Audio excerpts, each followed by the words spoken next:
Hello, welcome to Speech Talk Live. This is episode number 46. My name is Jay Oza. I'm the host of the show, and my co-host is Julie Wu Finkelstein. I want to thank you for watching the show, or if you're joining live, thank you. Julie and I are both mentors for the Coursera course, Introduction to Public Speaking. We've been doing that now for, I think, more than a year, probably closer to 2 years now. And we use this show as a way to educate, well, several things. We like to learn. So we're a student in heart. So we like to learn, we like to teach, we like to coach, and we also like to get better at public speaking or speaking in general. So that's why we do this show. It's our way of learning, but also to help others, since it's a global community and it's not possible to help individually, since we're both volunteers. So today's show, we have three segments. That's pretty much our normal show. In segment one, it'll be a discussion topic around ask. I think one of the things that I think a lot of speakers don't think about this, and something I wanted to discuss with Julie, is that you need to know what your ask is before you even give a speech. Because if you just give a speech without knowing what your ask is, then the question is, you're leaving the audience kind of confused, like what should they do? So I think the ask is something that's kind of important you have to think about, and we'll have a discussion on that. The second segment is our continuation series. Julie has been kindly recording these videos, and she's trying something different now. She split these videos into two now. One is a talk video about the pose that she then demos after she does a video on the talk. So rather than doing it in one video, I think it works out better by having it separated into two videos. So Julie will facilitate that segment. And this time she has done a video on a pigeon pose. So she will discuss the talk part and also the demo part. And then if I will give her feedback based on what kind of feedback she's looking for. That's typically our format. And it's also a good way for you to understand how to do these type of show and tell videos. And then the third segment is something that I came up when I was listening to this podcast. I think something that I mentioned it in the past. It's a Michael Port's podcast that he does with Seth Godin. And they were having this discussion around high stakes. And I wanted to discuss that. Like, we're all in a high stakes situation when we're speaking, but how do you be yourself and still be able to handle that high stakes situation? So we'll have a discussion topic on that. And before I turn it over to Julie, I'm just going to use my 90 seconds to talk about something that I observed last night. In the United States last night, they had the primary election.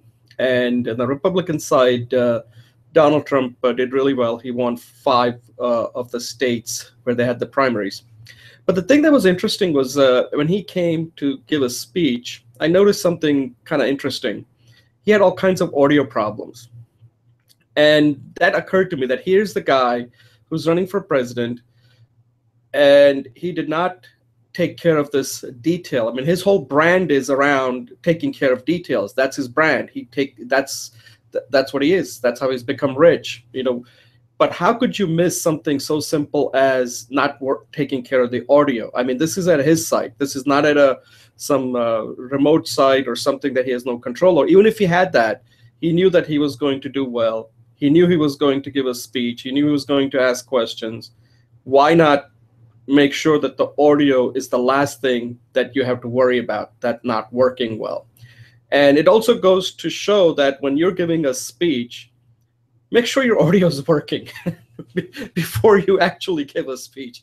Because if the audio is not working, it not only reflects poorly on the people who are in charge of the audio, they'll never see them, but it reflects poorly on you, that why didn't you take care of it? So I just learned an important lesson from watching Donald Trump, that no matter how big you are, if you don't take care of these details, it comes back on you. So whenever you have an opportunity to give a speech, take care of the audio. Julie, why don't I'll pass it over to you. Why don't you introduce yourself and see if you have any 90-second insight for us to think about. Thanks, Jay. So God is in the details. Thank you. So my name is Julie Wu Finkelstein, and I like to put the Wu in there because otherwise someone thinks I'm 7 feet tall German woman. And I'm a 5'3" Chinese woman. So I participate with Jay in many public speaking technique projects. And one of them that I love is this one, and the other one we mentor the Coursera course, and finally we're supporting each other doing books. Today, I want to talk about using videos to play with finding your identity.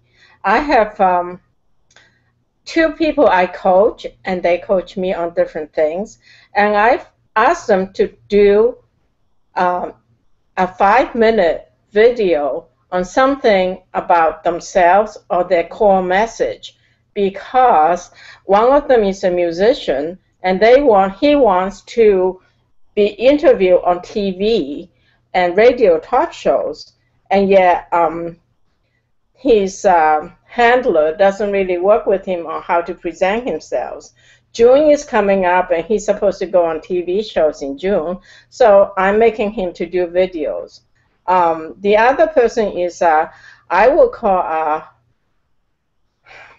a pathfinder supporter for those people who are interested in using emerging technologies with holistic health, bridging ancient and leading edge technologies for health. So look at things like Ayurvedic, holistic DNA, patterning, lifestyle choices, etc.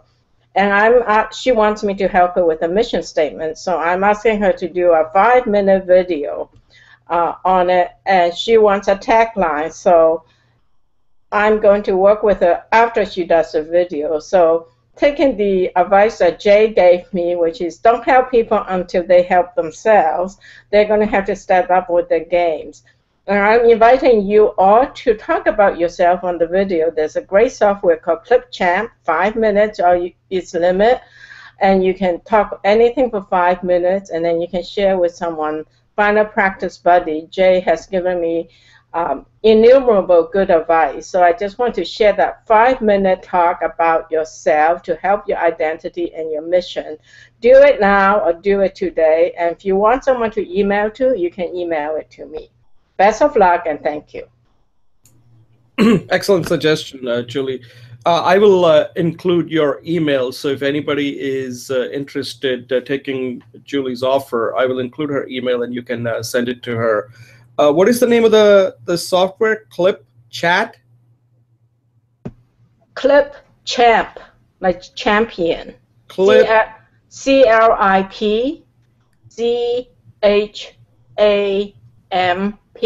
Okay, and it's freely available, or you have to pay for it? It's freely available, and you can share that right away on YouTube, Facebook, and a few other social medias right away.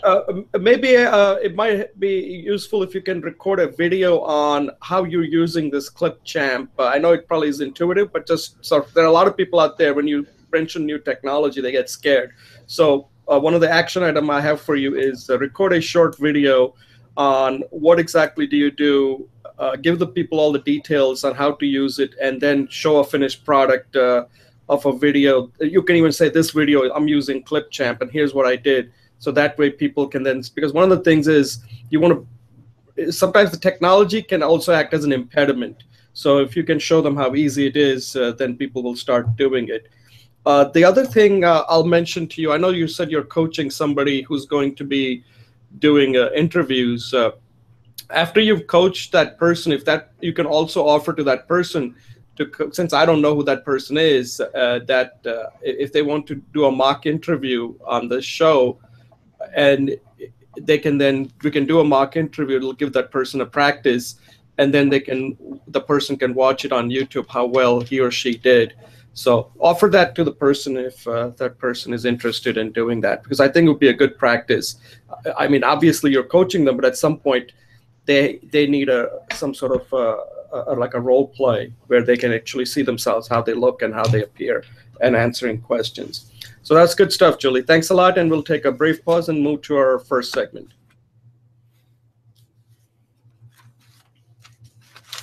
Okay, welcome back to Speech Talk Live, episode number 46. My name is Jay Oza. I'm the host, and my co-host is Julie Wu Finkelstein. And as we have said before, we're both mentors for the Coursera course, Introduction to Public Speaking. In this first segment, which is going to be a discussion on a topic that I recorded a video. And the video that I recorded had to do with that when you're giving a speech, you got to know your ask. Like, what exactly are you asking? And it's not just simple enough that you just give a speech and then you're done. That doesn't do anything. A lot of times people, because let's face it, people are scared when they're giving a speech. They're just happy to be done with and sit down or disappear. But the thing that you do need to think about, and this is something you got to think about before you give the speech, the first thing you have to do is, what exactly are you asking the audience to do? It could be something simple as, hey, if you want more details, you can get, like Julie does that really well. And we can talk about that in her video. Maybe she can improve the ask a little bit. But come up with the ask and ask somebody to just review your ask. Are you asking something that is doable and how they can do it? Whether it could be, like in my case, I used the video that, in my video, I said I coach people win with their speeches. And I said, perhaps I can help you too do the same, or something like that. And that was just an intro speech, but I just included even an ask in there. Because if you're not asking, then the audience, whoever you're talking to, is just listening, but there is nothing for that person to do. And you need that person to interact with you, engage with you. And the ask allows you to do that. So anytime you are working on your intro speech or an impromptu speech or informative or persuasive, I think it's important to really start and put down, big word, ask. What am I asking the audience to do? What do I want the audience to do? What is my ask? And I think that way you at least have a focus that after the speech, it's not one and done. It's a continuation. It could lead to a relationship. It could lead to a business. It could lead to thought leadership. But there has to be an ask there, something you're asking your audience members to do. So, Julie, since you're doing these videos on these poses, the hack, the integral hack, what do you think of that? What are you asking your audience? You don't need to answer this because we're going to cover that in the next video. But it is something that do you give any thought to that before you record your videos? Thanks, Jay. I just took a minute to take a deep breath. I really like the word that you put, clear, to ask. Yes, I have been asking, and I think with your help, I've been much more proactive about asking. But I really like the word clear, because I think sometimes I ask, but I don't make sure that I'm clearly asking. And I liked your speech a lot, and I thought that your use of the example of the panhandler was very profound and poignant. In the sense that it was poignant was because, to many of us have a deep fear of being exactly where they're at, right? It's an existential fear. So to connect to that deep emotional level is poignant. And for your generosity to admit to the audience, you don't usually do it, but you felt compelled to do it this time, that made it personal. It helped me make a connection with you. The reason why I thought it was also profound was at the end, and I would have liked you to elaborate that a little bit more personally for me. I'm not giving you guidelines, I'm just giving you my personal feedback. Is that you said something, you said the panhandler was very good at asking for something small, and maybe if he could have asked for something bigger, he'd become a great salesman. And what that resonated for me personally is some of us are afraid to ask for something big. And so maybe at the end, I infer from what I think you were implying is don't be afraid to ask for something big. Because at one point you even talked about $5 million. And I would like that part of your ask of the audience to be more clear. Is that don't be afraid to ask. Don't be afraid to ask for what you really want, and don't be afraid to ask for something big.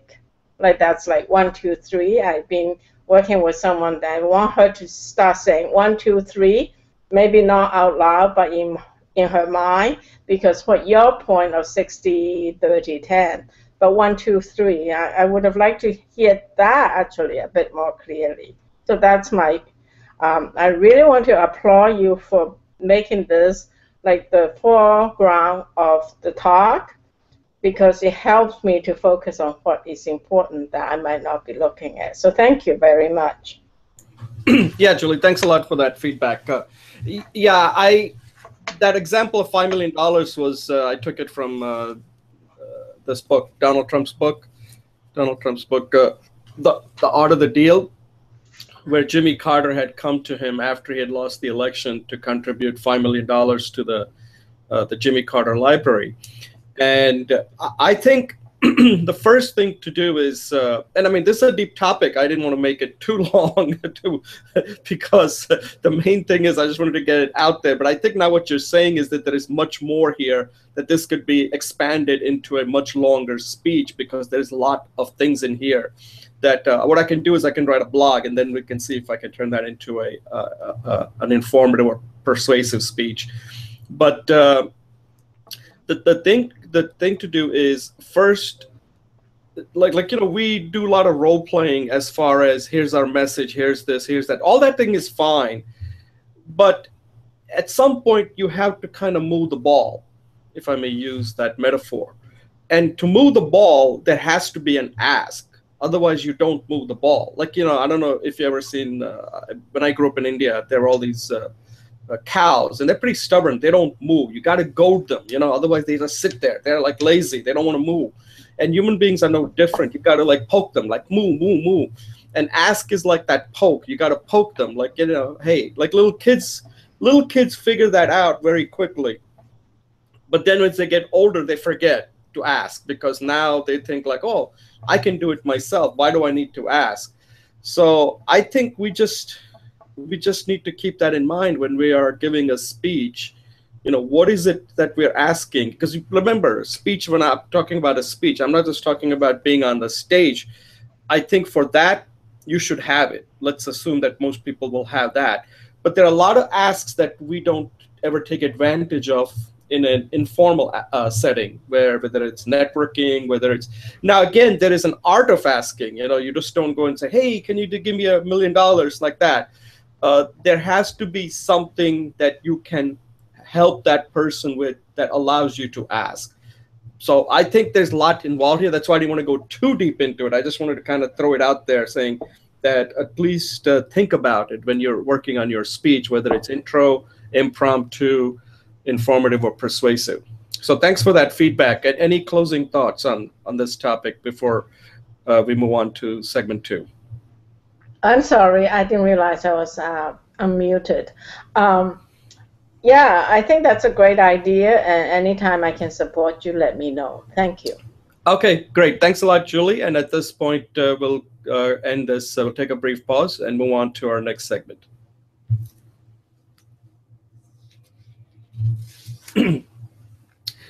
Okay, welcome back to Speech Talk Live, episode 46. And this is segment number 2. My name is Jay Oza. I'm the host, and my co-host is Julie Vu Finkelstein. And in this second segment of this Speech Talk Live, we're going to discuss the video that Julie has been working on. It's a series of videos that Julie has been working on.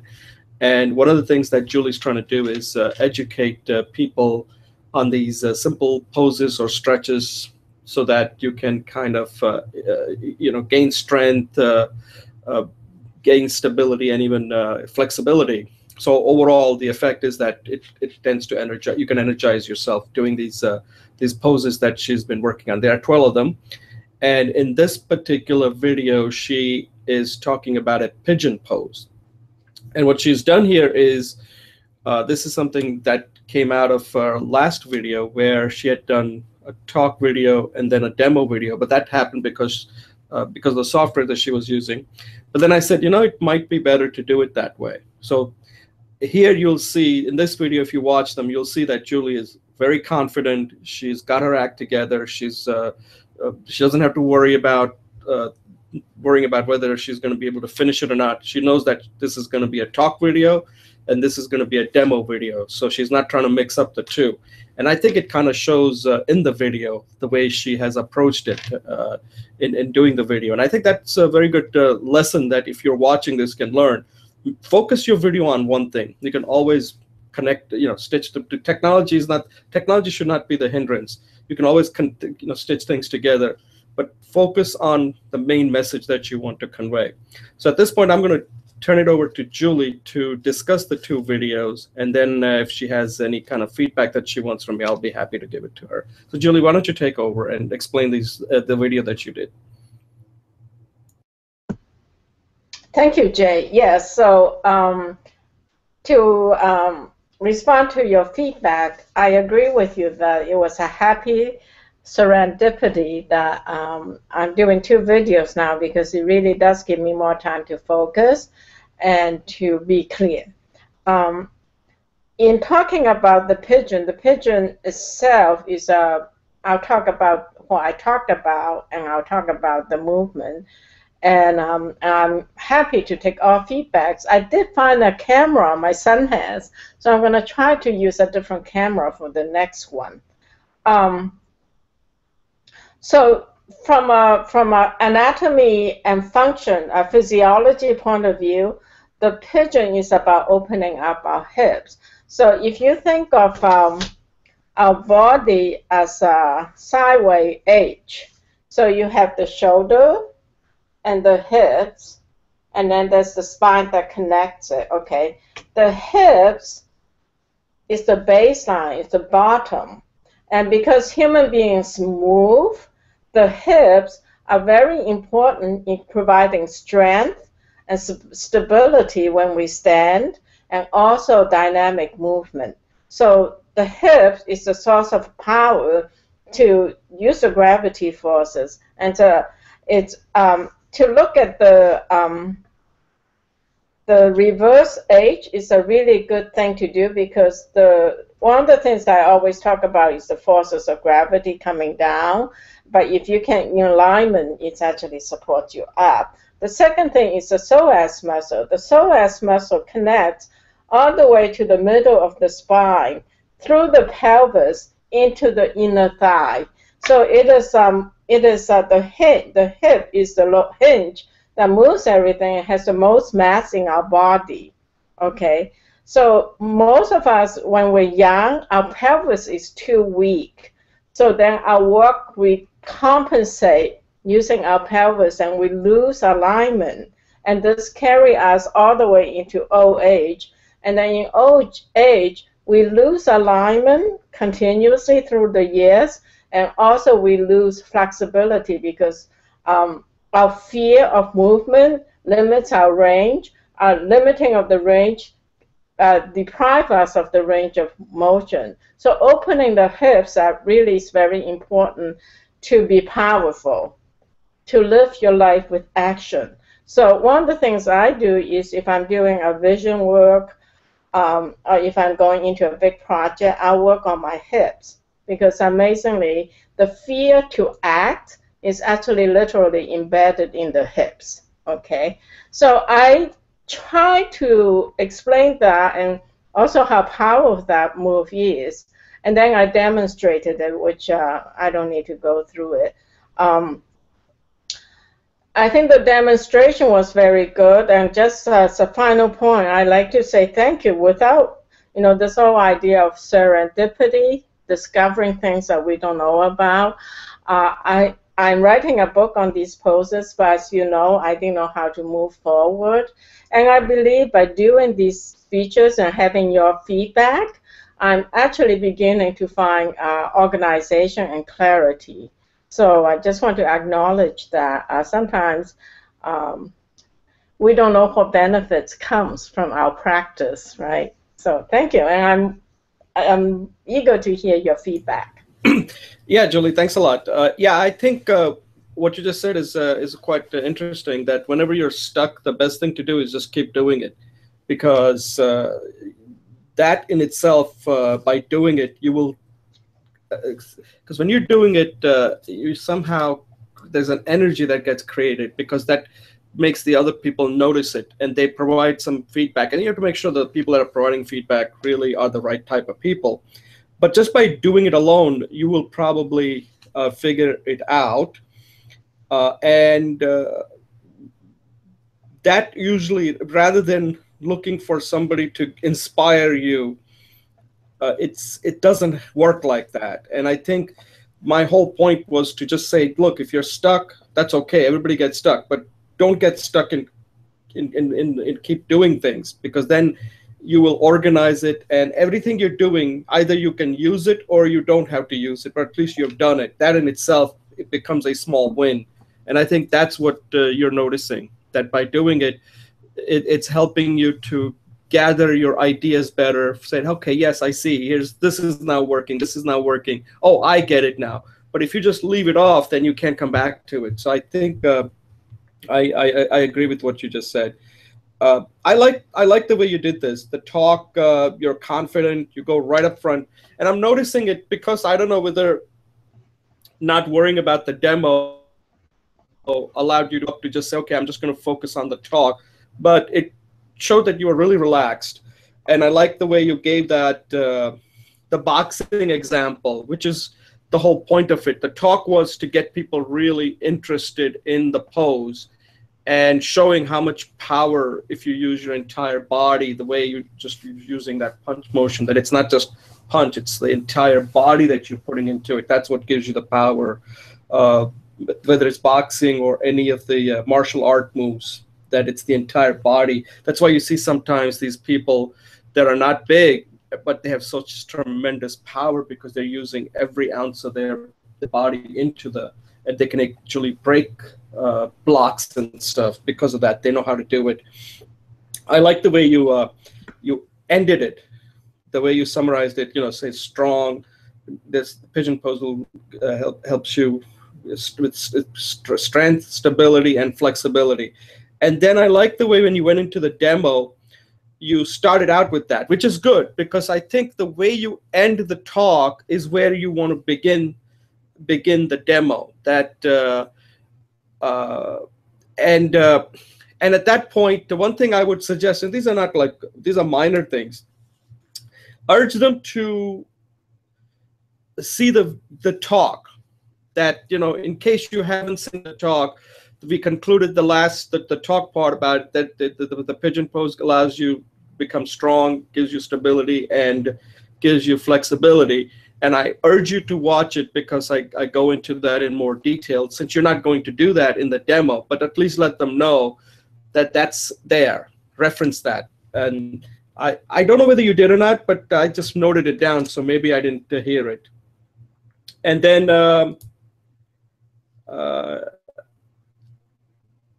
okay, so because in the demo, basically what you're telling them is that this one, I'm going to actually show you the pose that we discussed in the talk, like that. There's got to be that transition is what I'm talking about.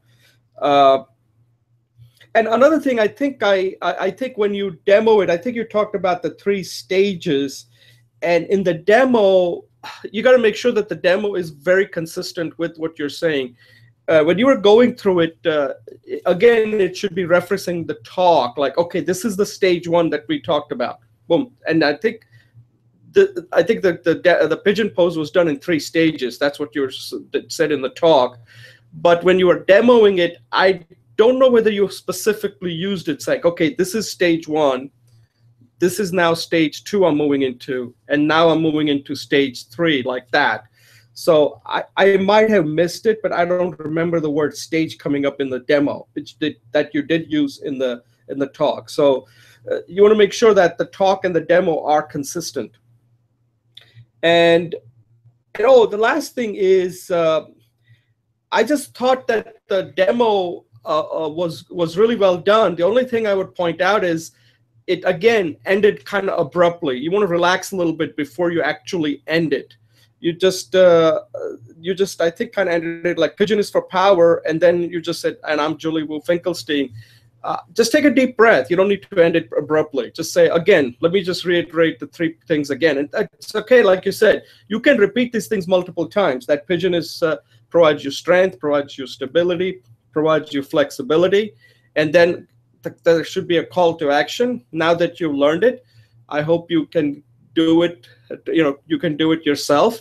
And then you can say, and if you have any questions, watch this again, or just give me or get in touch with me or something like that. So there is definitely a call to action. Those are like minor points, which I think you're pretty close to getting. But besides that, I think you got the framework. You just need to kind of tie these things well together so there's some cohesion there. And then the ending, just relax a little bit and just summarize what the whole purpose of this pose was, the 3 things that you had mentioned. And then also urge them to do it. And then if they have any questions, they can contact you. And I think that would do it. So overall, I think this was really well done.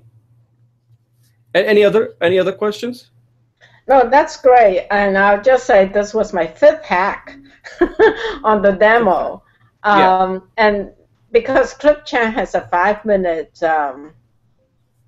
dead stop, there's no room to give at all.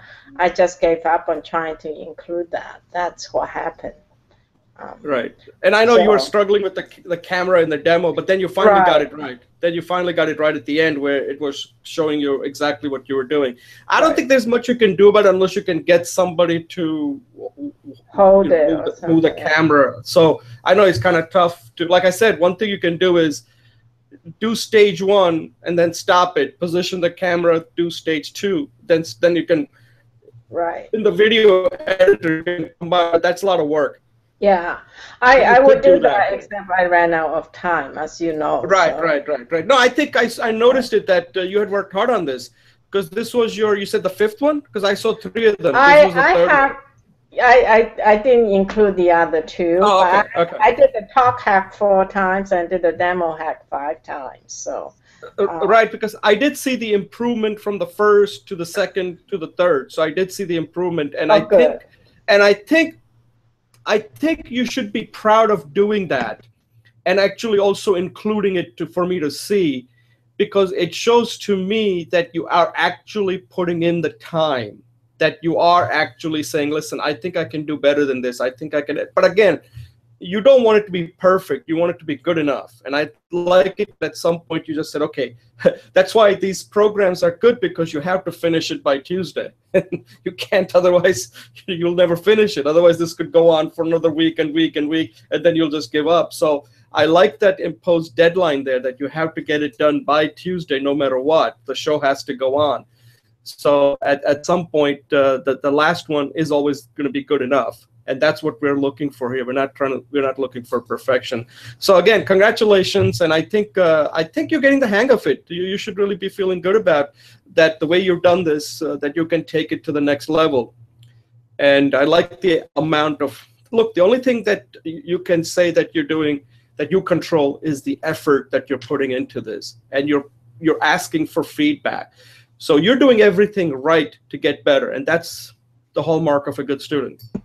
Thank you very much. Okay, so I think at this point we'll close it out. So if you're watching this, this is what you should be doing. This is something where you record a video and find a learning buddy who's also interested like you are, and who's willing to give the feedback. And that's what we're trying to show here, Julie and I. When I do a video, she gives me the feedback. When she does a video, I give her a feedback. And then, she can take some of the points that I'm making and then incorporate it into her, and that's how you get better. Let me tell you, most people who give speeches never do this. I don't see anybody out there doing this. this is work, and that's why people don't do it. So thanks a lot, and we'll take a pause and move to our third segment. Okay, welcome back to Speech Talk Live, episode 46. My name is Jay Oza. I'm the host of the show, and my co-host is Julie Wu Finkelstein. And in this segment, we're going to talk about something that we all have to deal with, is high stakes speaking. Now, high stakes is what's in our brain, right? We are the ones who determine whether something is high stakes. And it is important to know ahead of time whether something is high stakes, not at the event, ahead of time. Because if it's not high stakes, then what that means is you're not going to either take it seriously, and that means you're not going to put in the effort. You're just going to wing it. That's not going to lead to good results. Once in a while, you may get lucky. And sometimes you do get lucky, because what happens is if you don't consider something as high stakes, you're going to be yourself. And sometimes that's what the other person sees in you. You come across more natural. But you don't want to do that. What you want to do is, that's by accident. You don't want it to lower the stakes by accident. You want to do it purposefully, lower the stakes. So the way I handle high stakes situations, one thing that I recommend to you is that, let's say you're going for a job interview. So let's take that as an example, since that's something we've all gone through and we're quite familiar with. You want the job. Let's say you're being interviewed at Google. Everybody wants to work at Google or Facebook or Apple or one of these places. And what you do is that you want the job. So you treat it as a high stakes. You're going to go and prepare real hard, like 2 weeks, whatever it takes. You're going to go through all the possible questions they'll ask, everything. And you're ready. Now you have an interview. Once you're ready, once you've done all the preparation, now you want to be yourself, because you already done as much as you can. You're not going to be able to come up and think on top of your feet. That's something I don't agree with, okay? You now have done all the preparation. Now it's game time. At game time, you're going to do things pretty much by instinct. If you have prepared for an answer, you're going to be giving that great answer. And the better the preparation, the better you're going to come across. But you want to be yourself at this point. Now you're not going to appear stiff, and you got to say to yourself, listen, I've done all the preparation. Now, even if it doesn't work out, I know I can feel good that I've done everything I can, and I'm going to be myself. And that's what the interviewer are going to see. In fact, I was just reading this book by Amy Cuddy, Presence. And in that book, she talks about one of her, a Harvard student had done some research on what the venture capitalists, when they're listening to pitches, which ones do they usually fund? And she found, according to this student's research, I forgot her name, Lakshmi Balachandra, I think was the student. She's actually now a professor at one of the colleges, I think Babson or someplace. So when she was like a PhD student or a postdoc student or fellow, whatever it was, she did the research. And what she found was that there are 3 things that she found that she kept on seeing. There was a pattern there. And what she found was that the number one thing that she saw in the pitches that got funded was confidence. You had to be confident, not fake confidence, genuine confidence. Second one was the comfort level. You had to look like you were comfortable. And the third one, you had to be passionate.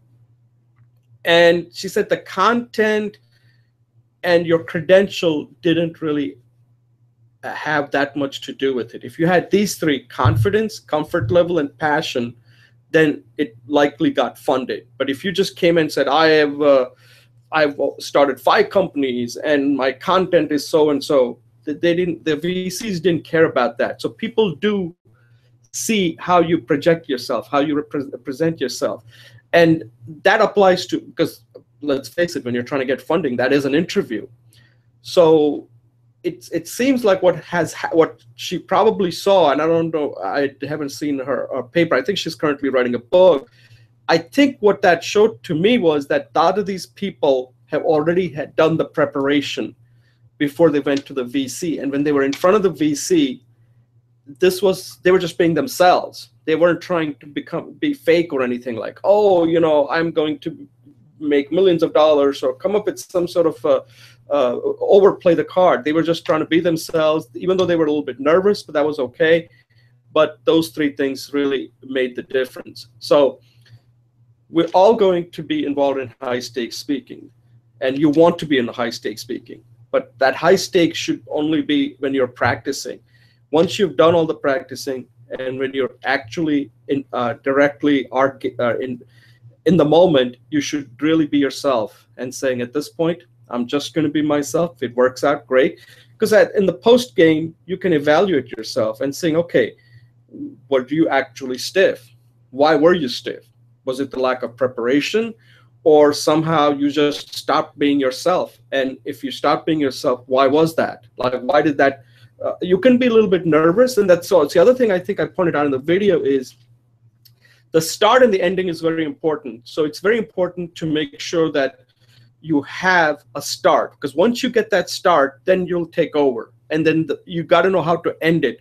So like I was saying, the ask and all that could be part of your ending. So make sure you got the start right and the ending rehearsed. So that too, you can plan those two ahead and be even scripted. And I think one of the example I gave was what I saw yesterday with this Kelly Ripa.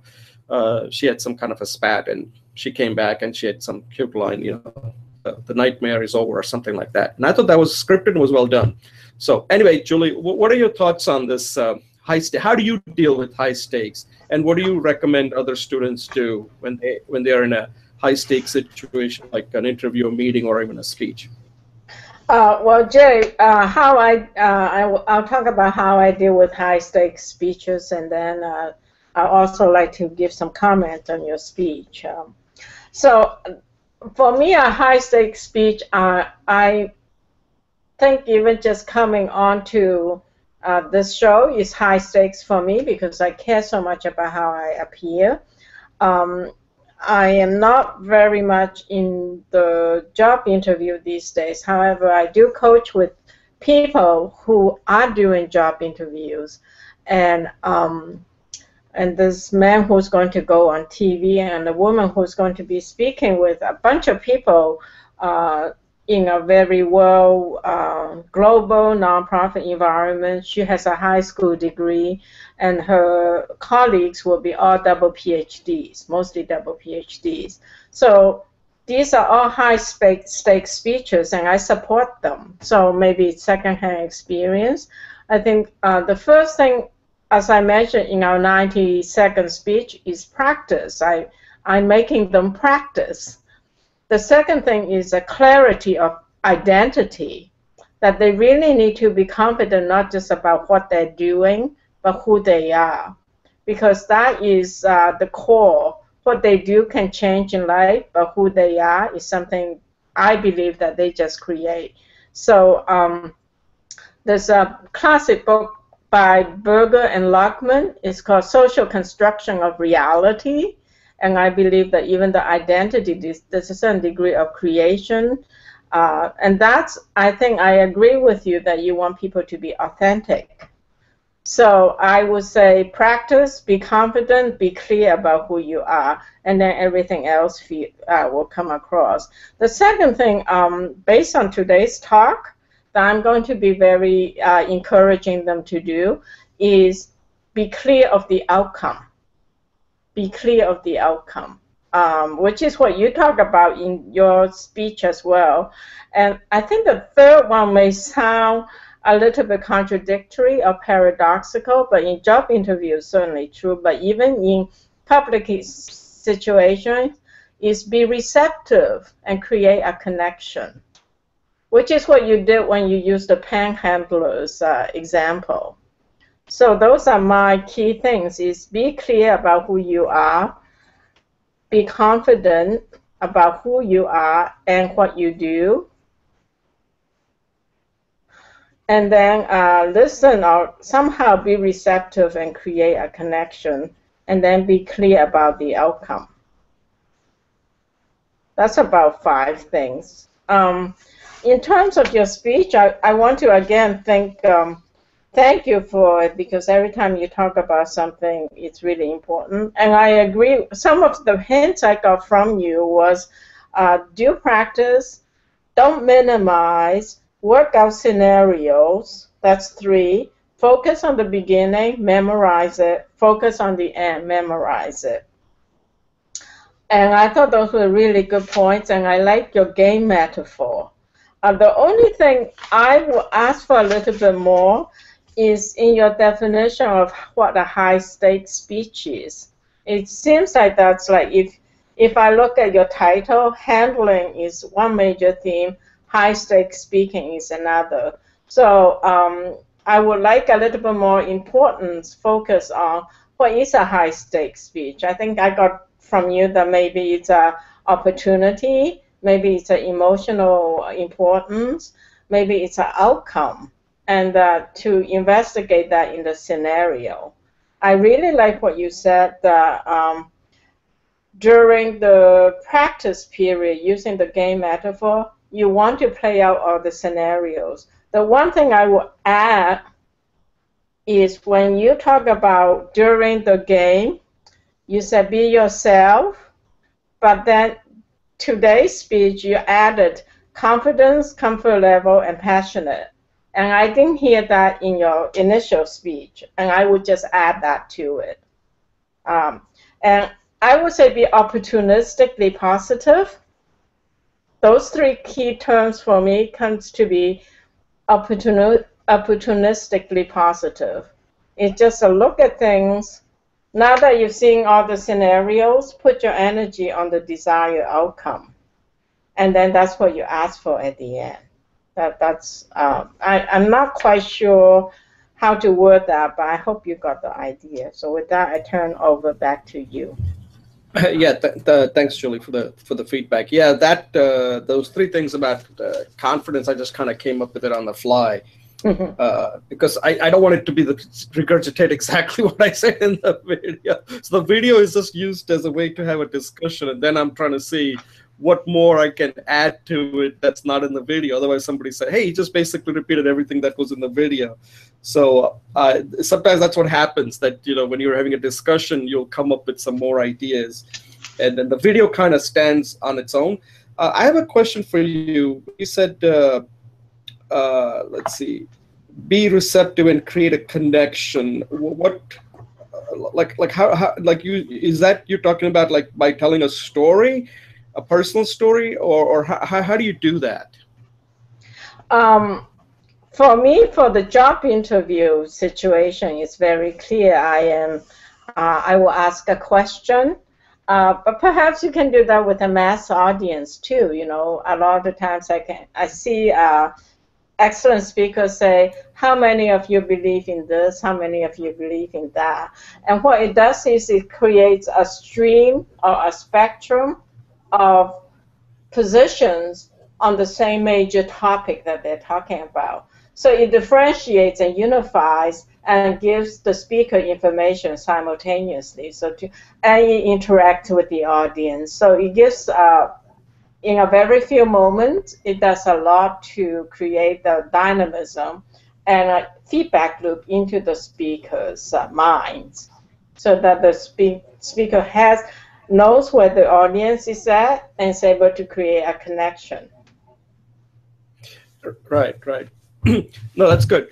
The one thing I would add to that I didn't really talk about, but now that you just, and again, I don't want to diverge off because we still have 5 more minutes, is, when I said about something that you wanted me to elaborate further, like the confidence, comfort level, and passion, I think there is a 4th in there that I think also is very important. You have to kind of show that you're under control. And I sometimes think, and I don't know if that's included in confidence or not, but control is very important in anything you do. You have to show that, I don't want to use the word command and control. It sounds too, militaristic, but I think it's very important. Like when I talk to somebody, you want to be vulnerable, but at the same time, I do want to see somebody who has control of and in command of the situation and in control of what that person. I think it goes back what you're saying, like identity.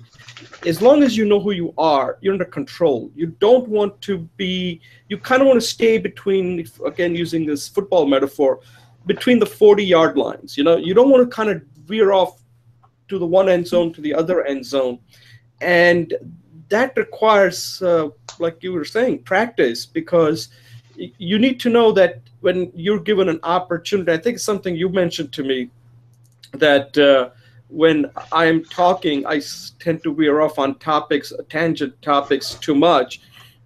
That's actually a good feedback for me, because what that tells me is that I'm going away from the 40-yard zone. I'm drifting too much to the left or too much to the right, and that's not a good thing, actually.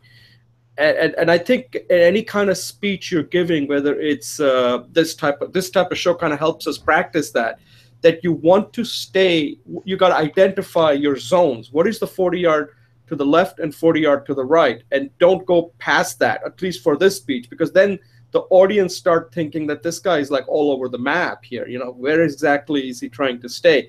They might tolerate if you're drifting a little bit to the left and a little bit to the right, but they don't want you to be completely outside those 40-yard boundaries. So I think that's something I didn't include, but something that when you're in a high-stakes situation, you don't want to start throwing Hail Marys at that in a high-stakes situation. Like, hey, by the way, let me bring up something that I wanted to talk about. That may not be the right place to do it. You just want to show that. What are your thoughts on that, about this whole idea of being under command and control of what you're saying? Yeah, I really have to think about that. So I want to give you 4 synonyms that kind of focus on it. Maybe we can talk offline about it, or maybe have a dialogue on that. I just want to underscore that I appreciate that. I didn't mean to imply that because it didn't hear that I was judging in any way. So I think that what you're doing, what I get is, one of the things when you make a video and then you talk about it, is the essence of iteration, and it helps us improve our speeches. So, and many times, I think we should go back and do the same topic again because of the nature of that. The 4 words that came up with your idea of control, command, I have command, control, competency, and credibility. So I think that's what you were trying to get to. And the other idea is staying at the core of things. And I'm beginning to practice that too. I want to apologize to you, because sometimes when you ask me what I think, I give you my idea, which takes you off on a tangent. So this show, the first time, I'm trying to stay in the core of the topic. So I basically say, thank you, it's a great topic, and maybe we can talk about this another time. So I'm trying to support both of us on that too. Yeah, and I think it's a good way to, because the thing is that when you're in a high stakes, because we're talking about high stakes, right? When you're in a high stakes means that the time, there's a time constraint. Like in a football game, you only have limited amount of time. You just don't have time to take the entire team and saying, guys, we're going to continue the second half after another week after we do some more practice. It doesn't work like that. You got to do it right then and there. So whatever you have done, you're not going to be completely throw away the playbook and saying, guys, the playbook is gone. We're going to forget everything we did for the last week to get ready for this game. Now you're on your own. Just figure it out and just do it. That's kind of what I'm saying. Maybe using that the sports analogy is that you got to have a playbook and stick to it. Stick to the game plan, because once you start diverting too much off the game plan, then you're going to be winging it at that point, and that's just not where you want to be. That's what I was saying, that that, like, sometimes people say that when they go for a debate, like these presidential candidates or even a sport, that, you know, we stayed with our game plan. We stayed with our game plan. And that's what allowed us to win, because the coach told us to stay with the game plan. And I think the same idea applies to a speech, any high stakes situation, whether it's a job interview or if a meeting you go into. It's to able to execute something in a limited amount of time without going too outside the game plan. And the game plan should include where you are maintaining that control. And I think that's something we could talk about that more on how to do that. But I think we kind of do it in this show because, like I said, we record the video. That kind of gives us the base. And then we kind of move a little bit to the left, a little bit to the right, but we just don't completely throw away the main idea of the video that we recorded and talk about it and go completely off the tangent. And I think we kind of practice that in this show. So, and any closing thoughts, Julie, before we close out this program? Great idea. Thank you. Yeah. Okay, so at this point, so any comment on the show? Anything that stood out or anything that can turn into that we need to expand in the future, any aspect of it? I think we covered Ask, and I think you're going to continue to record more videos. And I think you've given me some ideas on the second topic, which I think the third topic is going to keep, the third segment, it's going to keep coming up, is high stakes, because that's what people want. They want, how do you deal with it? This is like books and books are written on it, and we're trying to cover that in this one segment. So we're going to come back to this. And again, something that Julie said, which I didn't get to jot down, command, control, competency, and I think the other one was core. So I'll have to view it and think more about it, and maybe we can do a segment on that discussion topic, especially on this command and control part, because I think that's important. So Julie, any closing thoughts on the program? Okay, great. So at this point, let me thank you all for watching this show.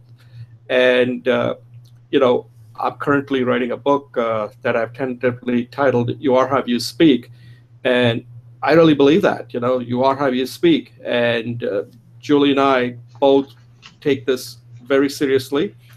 We practice, you know, pretty much all the time, all these speeches. And it's something that, as you can see, we control that, right? We actually control how we come across. And this is one of the skills where it's an iterative process where you have to do it, then you have to evaluate, and you need to get some good feedback. Otherwise, it's like one of those things. Speaking is one of those things when if you don't speak well, you don't know what opportunities you're missing because you'll never know it. So you want to be doing it yourself and see yourself how you are coming across. And I think it's a skill that you got to constantly work on. It's not like a one and done thing.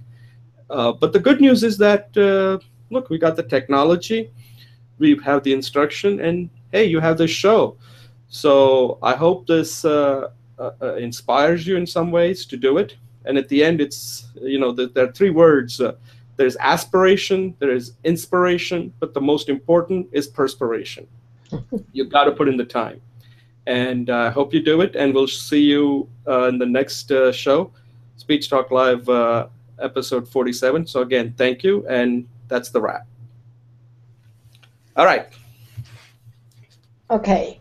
You want to take a break? 1 minute. Okay, go ahead.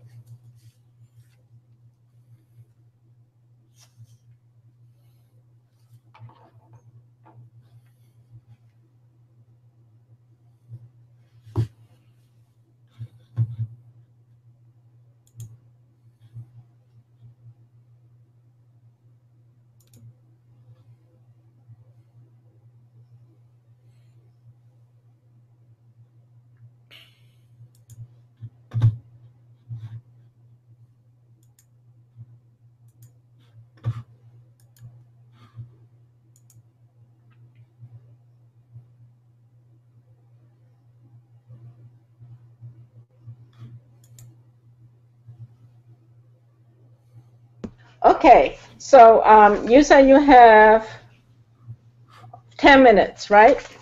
Yeah, right. Okay, so the book. So you want to talk about the book? Yeah, you, let me hold 1 second. I think you have a date for May.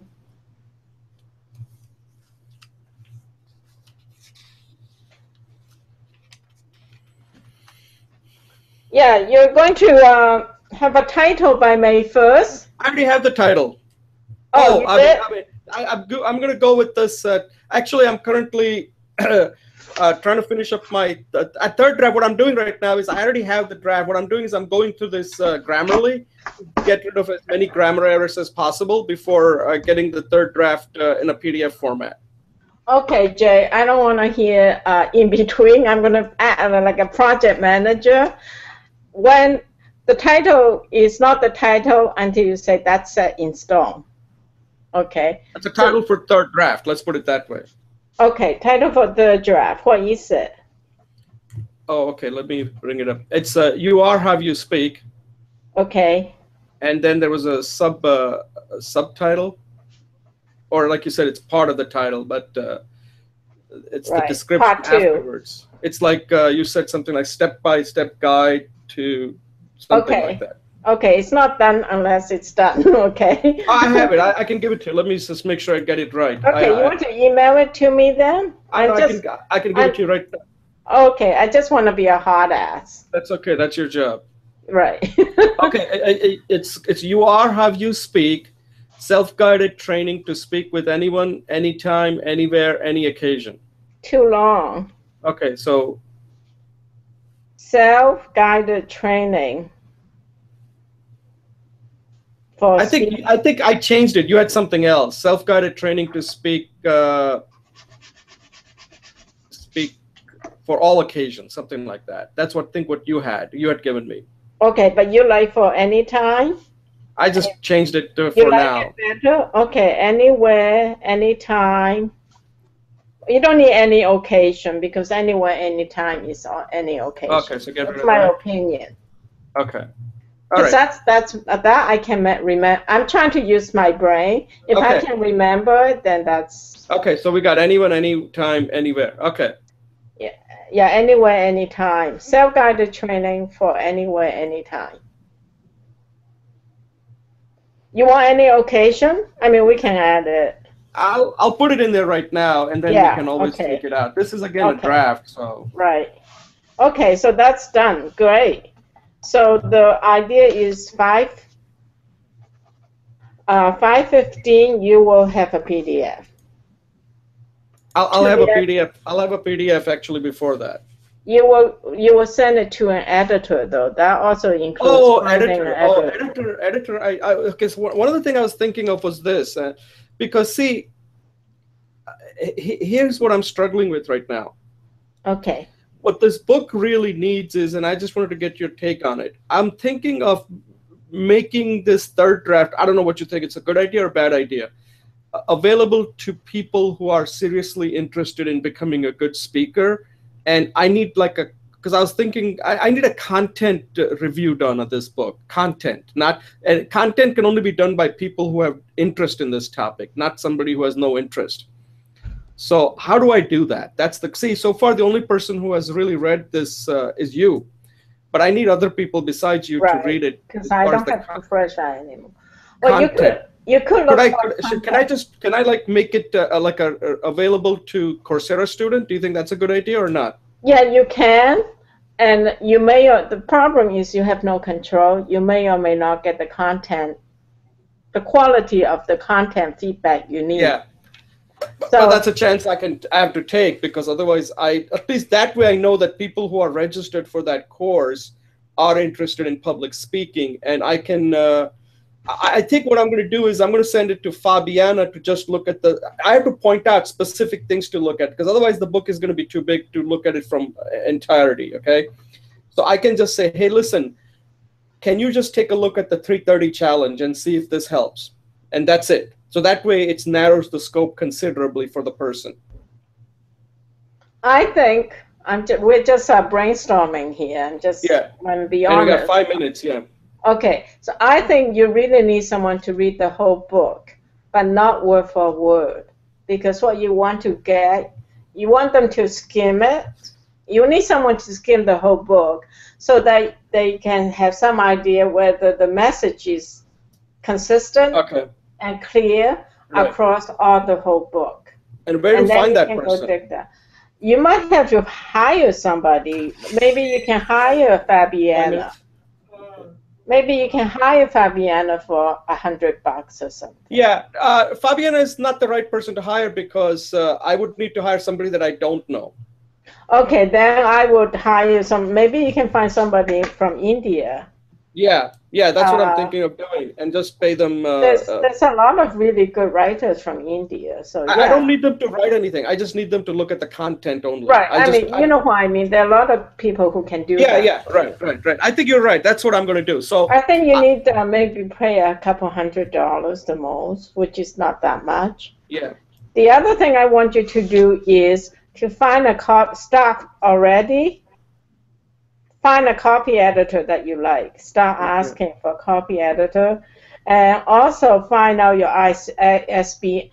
Get a total budget for your book. Start working the numbers and give me a final timeline. Yeah, that's all going to start starting from maybe Monday or maybe this weekend. First, identify I don't need it next week. But I need you to start the task. Right. Because one thing I learned about the stuff you're telling me to read about procrastination is once you kick off the task in your brain, your unconscious starts working on it. Yeah. You don't even have to work on it actively, but I want those 3 questions to be in your mind. So I don't want you to say, oh, I'm not going to work on it until I get this done. Just say, oh, I'm just going to let it rest until the answer comes to me. Meanwhile, I'm doing this. It's just a reframing. Right. So here's what I will send to you by this weekend. Because like I said, I didn't think this was going to take longer. I was hoping to get it done by last weekend. But then when I put into Grammarly, I'm finding a lot of errors. So I have to correct them. I'm hoping to. So right now, it's about 2/3 done. There's only 1/3 left now. Okay. And that should be done by, I can't do today. I don't know how much time I'll be able to get because I have to go right now to take my mom to the dentist. But later in the evening, I should be able to make good progress. And by tomorrow, at the latest, I should be done. Okay, so today's the 27th. That's like May 1st. Oh, no, let's put it by Friday, okay? My days are getting mixed up. I don't know what Friday is. That would be 29th. Okay, let's just say May 1st. Oh, okay, right. May 1st, I will get a copy from you. Yeah, and if not, just put a reminder. Hey, where's my copy? Yeah, Mayday. I will read it again. You can do the Mayday alert.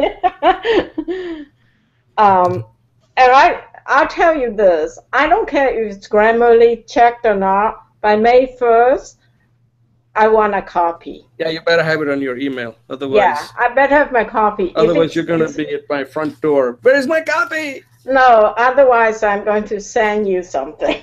Oh, no. I don't want to know. Like a stink bomb. Okay, May 1st, I want a copy. I don't care if it's checked by Grammarly because I'm not that sensitive about that anyways. But I'm going to read it again for you. And then also... Oh, and another thing I did was I did put the forward. I was supposed to send you the questions. So right now, I've taken the liberty of pretending I'm Julie Wu Finkelstein. So I have to... That's fine. That's fine. I put in all these things about your journey from Hong Kong and all that. Who knows if that is true or not?